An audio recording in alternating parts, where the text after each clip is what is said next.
Welcome to the first episode of Analyzing War with Nikita I. Today, we are going to talk about, arguably, Germany's most lethal and tactical fighting force of World War II, the Luftwaffe. The German Luftwaffe was Germany's primary air force during World War II. It served as an extended branch to the Wehrmacht, or German ground armed forces. The Luftwaffe stemmed from the Luftstreitkräfte of the Imperial Army, World War I, and the Marinefliegerabteilung of the Imperial Navy after its disbandment. Following the armistice, Luftwaffe pilots were secretly trained in the Soviet Union, at Lipetsk Air Base, directly disobeying the Treaty of Versailles, which attempted to completely immobilize German military forces. The Luftwaffe were mainly successful in developing tactical mid-range bombers and short-range dive bombers, but were less successful in developing long-range bombers. The Luftwaffe also employed a number of paratroopers known as Fallschirmjäger. For the most part, the Luftwaffe were under the direct command of Hermann Göring, and towards the end of the war, Generalfeldmarschall Robert Ritter von Greim took over. The Luftwaffe were divided into 4 air fleets, otherwise known as Luftflotten. These fleets consisted of Fliegerkorps, or Air Corps, Fliegerdivision, or Air Divisions, Jagdkorps, or Fighter Corps, and Jagddivision, or Jagdfliegerführer, Fighter Air Division / Fighter Air Command. These formations would have several units attached to them, otherwise known as Geschwader. One of the most famous units that would arise during the war would be Jagdgeschwader 52, or JG-52, known for being the most successful German aviation formation in the war, and for containing the top 3 highest-scoring Luftwaffe aces, Erich Hartmann, Gerhard Bachhorn, and Günther Rall, respectively.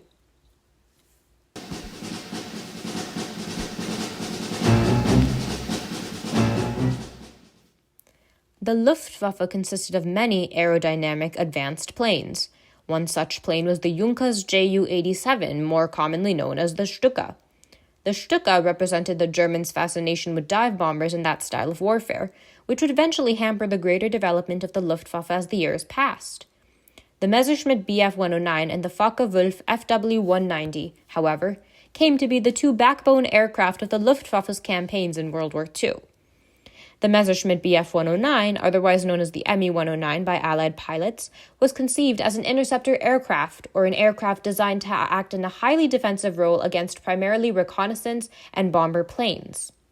It was employed on several fronts in the European theater and continued to be employed even after World War II ended.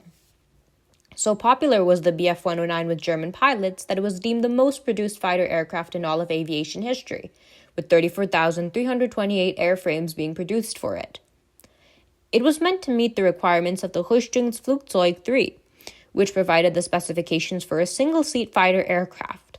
It had a lightweight, aerodynamic construction and was perfect for high-speed flight. However, some setbacks of its design were its wheel track, which was so narrow that the plane was susceptible to becoming disbalanced when on the ground, and the small rudder, which did nothing to control the inevitable swing produced by the propeller during takeoff. Though the Bf 109 saw large successes and was responsible for producing some of the most famous German aces, the Focke-Wulf 190 replaced it in many conflict zones of Western Europe by 1942. The Bf 109 was then relegated to serving most roles on the Eastern Front and the defense of the Reich. The Focke-Wulf 190, known colloquially by German pilots as Würger, or the Shrike, was another single-seat aircraft. It began flying operationally in 1941, and was also used widely in the war. The FW 190 used a radial engine design that was considered unique and independent from the Bf 109. As there was much competition for the production of the quote-unquote best aircraft, the Reich's Ministry of Aviation's interest was piqued by the new addition of a radial engine, which had not been replicated many times in German aircraft manufacturing during the war. Plus, the Ministry of Aviation feared that the Allies were developing an aircraft to best the Bf 109 and would eventually outperform it. For these reasons, the Reich was eager to commission the FW 190s as soon as possible. Compared to the Bf 109, the FW 190 did not have trouble with narrow tracks. It had wide, inwards retracting landing gear that stabilized it whilst on the ground. But this aircraft, like the Bf 109, had its setbacks as well. Specifically in the air, the FW 190 had a higher stalling speed, which made it hard to maneuver, and its performance was hampered by higher altitudes. In the words of Günter Rall, the FW-190 was a better all-around machine and was a superior aircraft in many ways. Nonetheless, Rall noted that he would always prefer the Bf-109, as it was a racehorse that required skill, precision, and experience to master. Therefore, it is hard to say whether the Bf-109 or the FW-190 was a better aircraft. However, what is known is that both of them took the Luftwaffe's capabilities to soaring heights, making it one of the most formidable air fighting forces of World War II.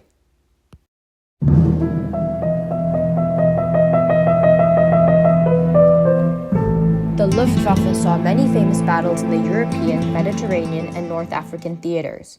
However, many of the Luftwaffe's aerial victories were claimed in the Eastern Front due to continuous and intense fighting in the Soviet Union.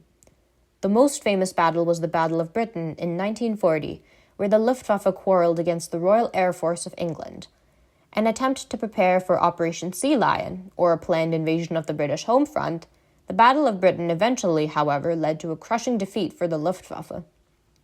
It marked the beginning of the end for the German armed forces and was their first significant defeat in the conflict. The Battle of France, on the other hand, was a miniature victory where the Luftwaffe attempted to overwhelm French and British air defenses. This mission supported advancing German foot troops and aided the Blitzkrieg. However, it became one of the precursors to failure later on. There is no doubt, though, that the Battle of the Bulge, from 1944 to 1945, was by far the worst loss incurred by the German Luftwaffe. It was a desperate and futile attempt to maintain control over the Western Front and to regain air superiority. However, it exhausted the Luftwaffe's little resources and ended in a nose-diving failure.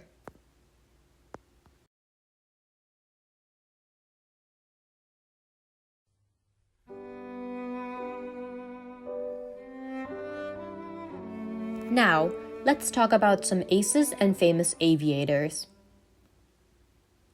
Erich Hartmann was the most successful fighter pilot in all of World War II.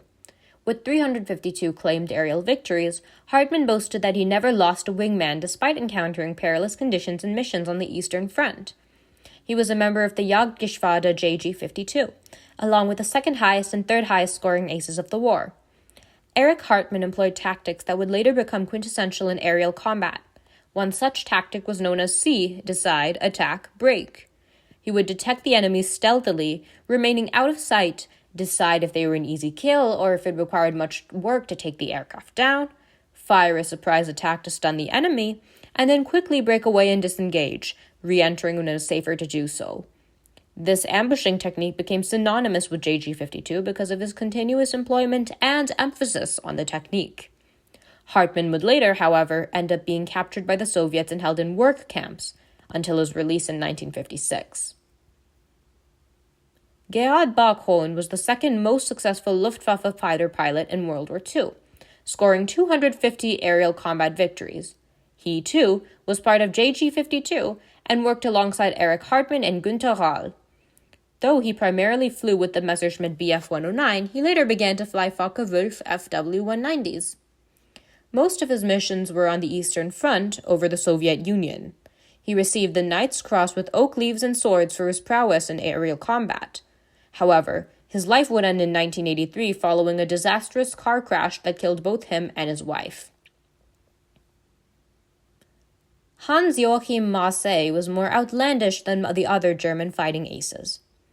Unlike Hartmann or Bachhohn, who preferred to play by the rules and be strategic, Marseille was a daredevil who loved to take risks on the battlefield. He led a lavish, bohemian, playboy lifestyle, which got him reprimanded by superior officers frequently.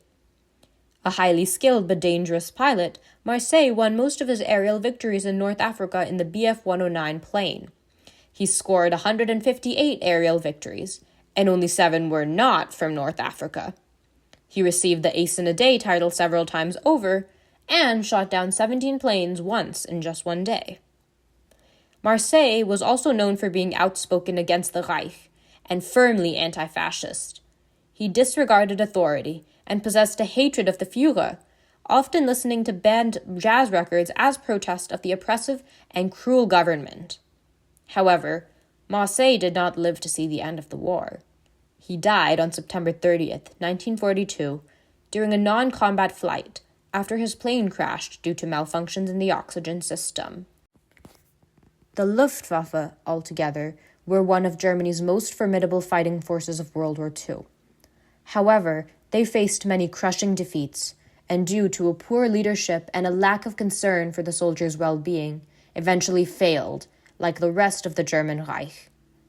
The Allies fought courageously and persistently against this dangerous force, and their efforts proved to work out in the end.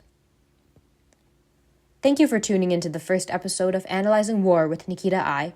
Stay tuned for more.